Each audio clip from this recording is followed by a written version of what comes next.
আমার মেয়েটা কুয়ার ভিতরে আমাকে বারবার বাবা বলে ডাকে, এরপরও আমার পাষাণ অন্তর গলে নাই।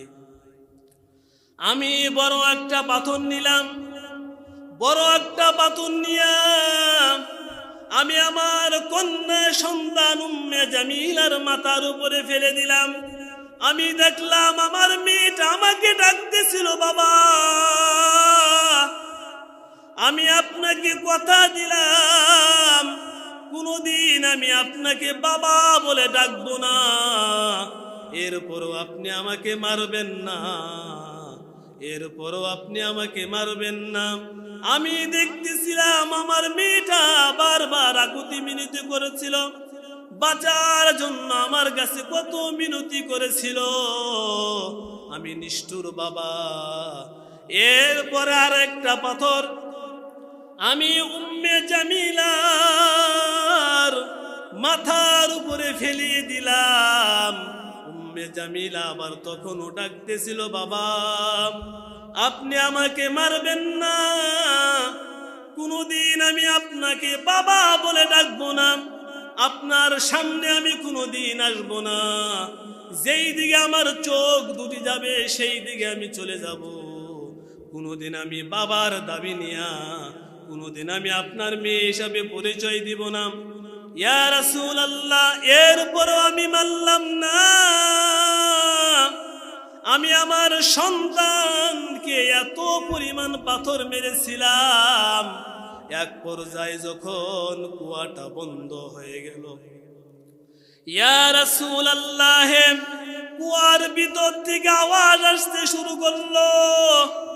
ইয়া রাসূলুল্লাহ, আমি শুনতে পারলাম আমার মেয়েটা ডাক দিয়ে বলল, বাবা আমার আপনি আমাকে মারবেন না, আপনি আমাকে মারবেন না, আর কোনদিন আপনার সামনে আমি মেয়ে হিসাবে দাঁড়াবো না, আমি আর কোনদিন আপনাকে বাবা বলে ডাকবো না।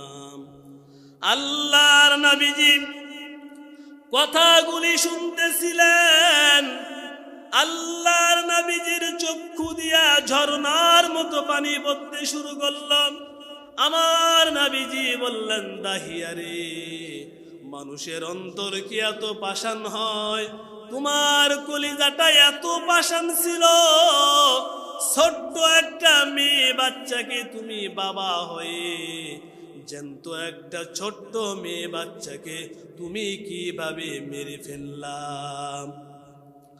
দাহিয়াতুল কলবি রাদিয়াল্লাহু তাআলা রাসূলের হাত ধরে কাঁদি আমার নবীজিকে বললেন, ইয়া রাসূলুল্লাহ, আমি যে কন্যা সন্তান হত্যা করেছি, এই অপরাধকে আমার আল্লাহ রব্বুল আলামিন মাফ করবে কিনা?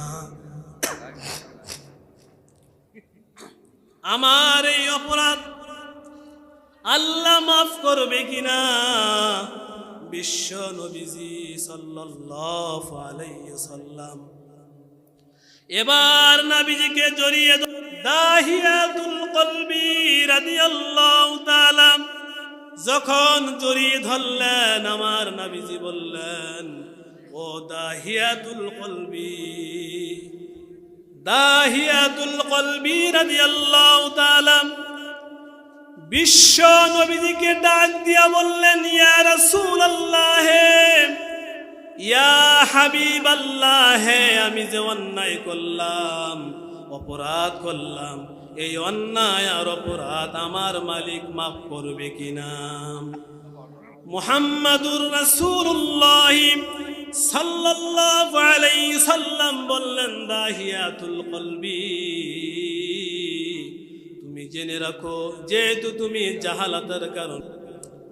হযরতে দাহিয়াতুল কলবি রাদিয়াল্লাহু তাআলা রাসূলকে জড়িয়ে ধরলেন, আর রাসূল সাল্লাল্লাহু আলাইহি সাল্লাম তাকে জড়িয়ে ধরলেন।